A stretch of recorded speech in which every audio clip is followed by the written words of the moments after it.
Assalamualaikum warahmatullahi wabarakatuh. Perkenalkan, nama saya Ivo Kurniasari Putri Sugiono, NIM 2022 10 11 03 11 058 dari kelas F. Di sini saya akan menjelaskan mengenai tujuan pemidanaan pasal 51 KUHP baru. Ada perubahan besar dalam sistem hukum pidana Indonesia, yaitu tujuan pemidanaan dalam pasal 51 KUHP baru. Fokusnya bukan lagi menghukum semata, tetapi membina, menyelesaikan konflik, dan membuat pelaku menyesali perbuatannya dan juga berubah. Kalau pelaku kejahatan lalu dipenjara tanpa dibina, maka ketika dia keluar dari penjara, apakah menjadi lebih baik atau menjadi lebih buruk? Nah, coba pikirkan jika seseorang masuk penjara kemudian bertemu dengan pelaku lain, maka kemungkinan besar ketika ia keluar, dia justru lebih ahli dalam melakukan kejahatan. Apalagi jika pelaku tersebut tidak dibina di dalam penjara tersebut. Nah, disinilah pentingnya tujuan pemidanaan yang baru pada pasal 51 Undang-Undang Nomor 1 Tahun 2023 tentang Kitab Undang-Undang Hukum Pidana yang membawa perubahan penting dalam cara negara memandang pemidanaan. Jika sebelumnya pemidanaan identik dengan pembalasan, pemenjaraan, KUHP baru menegaskan bahwa tujuan pemidanaan bukan lagi sekedar menghukum pelaku, tetapi juga membina, memulihkan, dan mengembalikan keseimbangan dalam masyarakat. Melalui ketentuan ini, negara ingin menciptakan sistem pemidanaan yang lebih humanis dan berorientasi pada masa depan, bukan semata-mata hanya terfokus pada penderitaan pada pelaku saja. Pasal 51 secara jelas menyebutkan bahwa pemidanaan bertujuan untuk melakukan pembinaan dalam masyarakat, menyelesaikan konflik sosial yang muncul akibat tindak pidana, serta menumbuhkan rasa penyesalan pada diri pelaku sebagai dasar perubahan sikapnya. Jika dahulu yang kita tahu bahwa menghukum hanyalah membuat jera atau menumbuhkan rasa sakit, maka sekarang yaitu adalah memperbaiki pelaku dan juga masyarakat. Selanjutnya saya akan bahas mengenai yang pertama, yaitu adalah pembinaan masyarakat. Nah, pembinaan masyarakat ini bukan sekedar hanya mengurung pelaku saja. Pembinaan berarti memberikan bimbingan agar pelaku bisa kembali ke masyarakat menjadi pribadi yang lebih baik lagi. Tujuan pertama yang sangat ditekankan dalam KUHP baru adalah pembinaan masyarakat. Pemidanaan dipandang sebagai sarana untuk memasyarakatkan kembali pelaku tindak pidana, bukan mengasingkan mereka dari lingkungan sosialnya. Dalam konsep ini, pelaku dianggap sebagai individu yang masih memiliki potensi untuk berubah lebih baik ke depannya, dan juga bisa berkontribusi secara hal yang lebih positif lagi. Oleh karena itu, pembinaan dilakukan melalui bimbingan, pendidikan, rehabilitasi, konseling, dan bentuk-bentuk alternatif lainnya, seperti kerja sosial dan juga pidana pengawasan. Pembinaan diharapkan mampu menanamkan kesadaran moral, memperbaiki karakternya, serta memberikan kemampuan praktis yang berguna nantinya di tengah-tengah masyarakat ketika pelaku sudah keluar dari penjara. Dengan memberikan ruang perubahan, negara tidak hanya menyelamatkan individu dari siklus kriminalitas, tetapi juga mengurangi tingkat residivisme. Mantan narapidana yang dibina dengan baik memiliki peluang lebih besar untuk menjadi pribadi yang lebih produktif sehingga masyarakat memperoleh manfaat dari proses pemidanaan tersebut. Paradigma ini secara jelas memperlihatkan bahwa pemidanaan dalam KUHP baru menempatkan manusia sebagai subjek yang dapat berkembang, bukan sekadar objek dari penghukuman tersebut. Nah, bentuk-bentuk pembinaan itu ada rehabilitasi, pelatihan kerja, pendidikan, dan juga pembinaan mental. Misalnya, pelatihan mekanik, pertukangan, memasak, hingga pendidikan agama. Di beberapa lapas itu juga prakteknya bisa juga dalam misalnya adalah program pelatihan barista. Nah, nanti ketika narapidana ini sudah keluar dari lapas, dia bisa bekerja di kafe atau bahkan memulai bisnis baru, membuat kafe, seperti itu. Yang kedua adalah penyelesaian konflik. Kejahatan selalu menimbulkan konflik, bukan hanya antara pelaku dan korban, tetapi juga masyarakat. Tujuan pemidanaan sekarang adalah memulihkan hubungan itu. Selanjutnya, pasal 51 juga menekankan pentingnya penyelesaian konflik dalam masyarakat. Tindak pidana selalu menimbulkan gangguan sosial, baik dalam hubungan antar individu maupun dalam hubungan keharmonisan dalam masyarakat.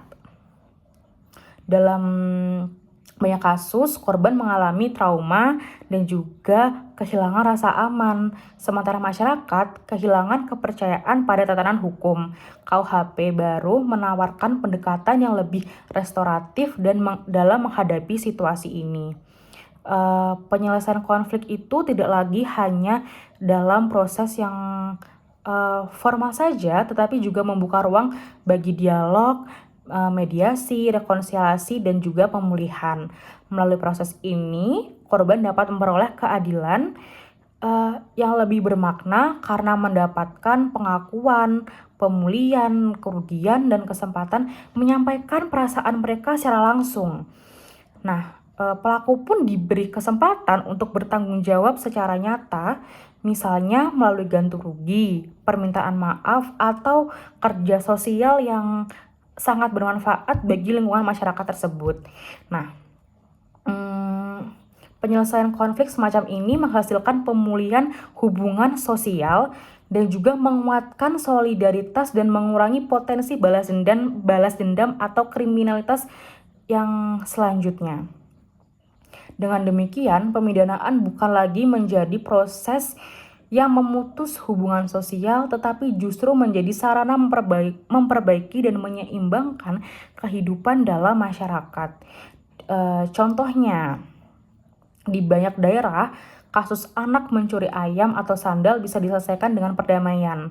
Pelaku dapat meminta maaf, mengganti rugi, dan juga nantinya hubungan masyarakat itu kembali pulih lagi. Dalam hal ini itu juga berkesinambungan dengan restoratif justice yang menekankan perdamaian, pemulihan, dan juga kesepakatan. Restoratif justice sendiri dalam konteks pasal 51 KUHP menempatkan penyelesaian konflik bukan semata-mata sebagai proses menghukum pelaku, tetapi upaya memulihkan hubungan yang rusak akibat tindak pidana.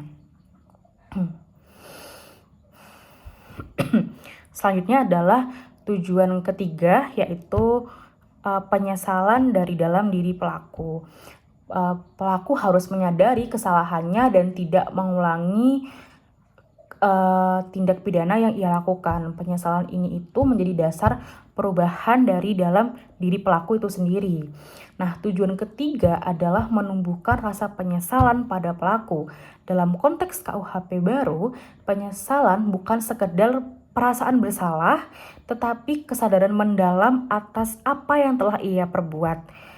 Nah, serta adanya kemauan dari diri pelaku untuk berubah, untuk memperbaiki perilakunya.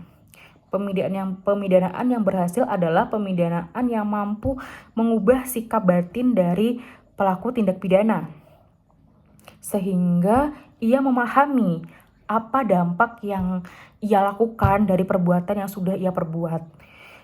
uh, memiliki tanggung jawab moral dan motivasi untuk tidak lagi mengulangi kejahatan yang ia lakukan.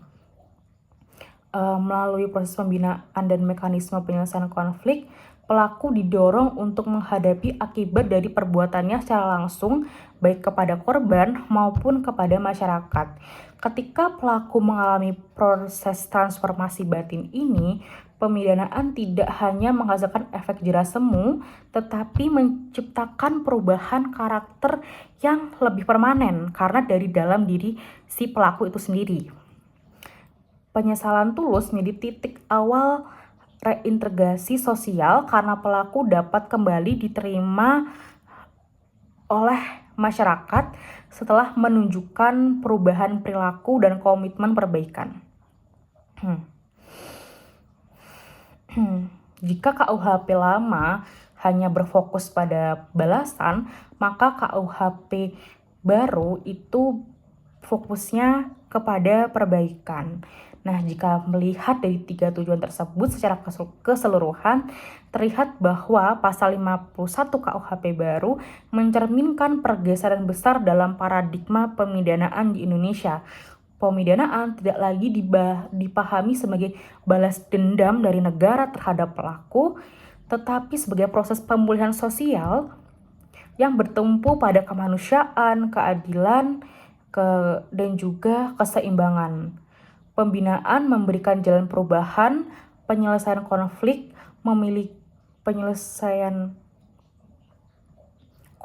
dan juga memulihkan hubungan sosial. Dan penyesalan membuka ruang transformasi pada ruang individu. Ketiga tujuan ini itu saling terkait dan saling memperkuat. Tanpa pembinaan, penyesalan sulit tercapai. Tanpa penyelesaian konflik, pemulihan masyarakat tidak terwujud, dan tanpa penyesalan, proses reintegrasi sosial tidak akan berhasil. Dengan demikian, pasal 51 bukan hanya norma hukum saja, tetapi juga representasi visi bangsa untuk membangun sistem pemidanaan yang lebih beradab dan juga lebih efektif. Kuasa negara dalam menghukum kini diarahkan untuk memperbaiki, bukan hanya sekedar membuat jera atau balas dendam atau hanya menghancurkan saja.